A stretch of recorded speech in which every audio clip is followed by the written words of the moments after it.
All right, so a couple of months ago, I attended a mastermind in Mykonos, and it really accelerated my growth. It was game changing, and it really gave me a kick in the ass. I accelerated from around 30 to 40K to up around 75K. So in this video, I just want to break down exactly what I learned from that mastermind and the key takeaways that I got, because it was like two fundamental things that really like allowed me to grow so fast. So let's just dive right in. So the first thing here is spend more on ads. So Moti talks a lot about this. You always need to ask yourself, why can't I do more, or how can I do more? And a lot of the times, you already have the numbers to be able to scale, but there's just something like holding you back or blocking your mind. Like, even though it doesn't make sense, like logically, there's something like emotionally breaking you down. And it's like, it's the same when you are thinking about hiring like a new employee, because that employee should be like a revenue generator, and it's almost a revenue generator, but still you're kind of holding back to it. And it's the same with paid ads, because putting it into perspective, like for a long period of time I was running like 100 to $200 a day, and I just can't imagine how slow you're growing if you're spending that amount. Because like, let's say you're spending 3K a month on ads, you will literally sign like three clients, and you will grow your revenue by like, what if we just take, let's just say you're doing like a pay per appointment like I am, where you like charge 2K or something for 10 appointments, or whatever you're doing. There's a lot of different ways to do it. You're literally increasing your monthly recurring revenue with like 6K.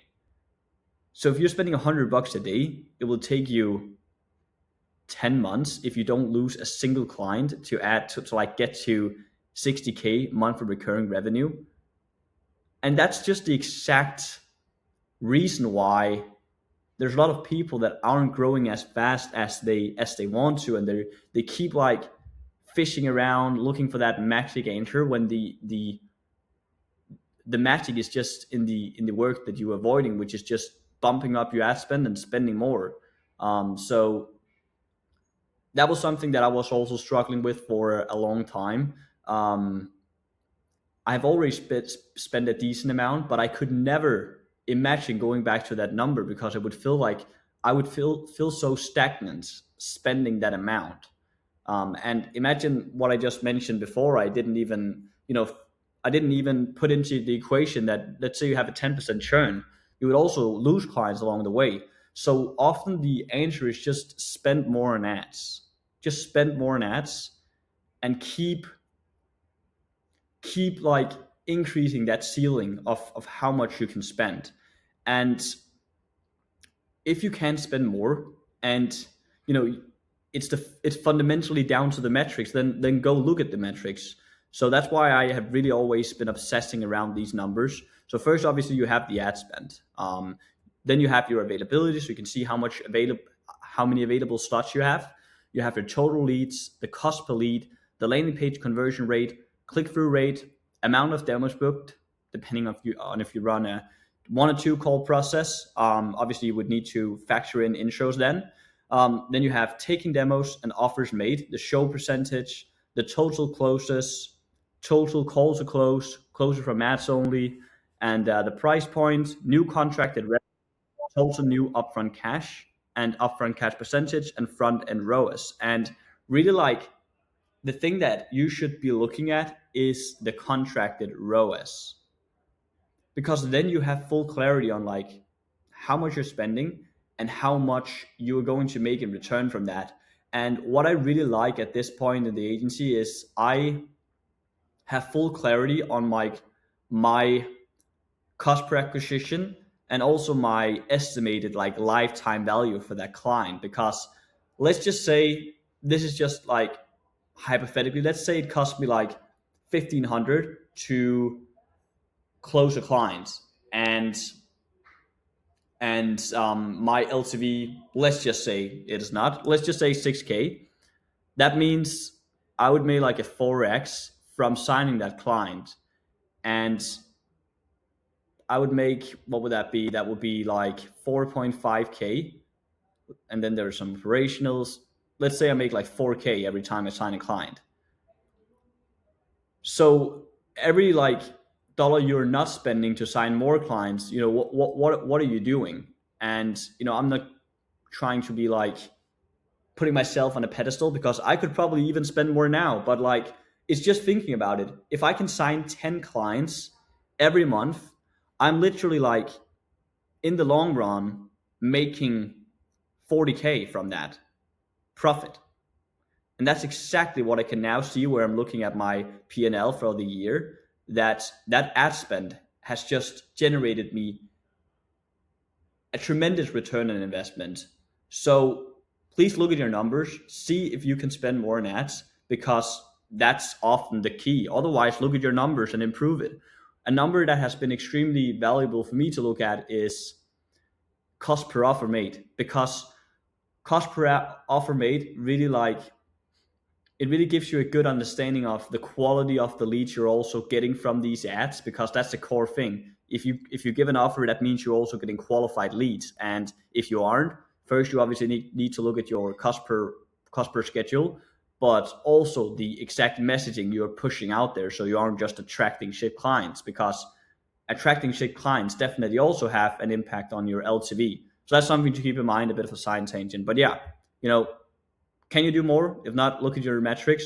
And if not, then if you can't figure metrics, look at your total addressable market and see if you're in the wrong vehicle, which you're probably not. All right. So that was the first thing, spend more on ads.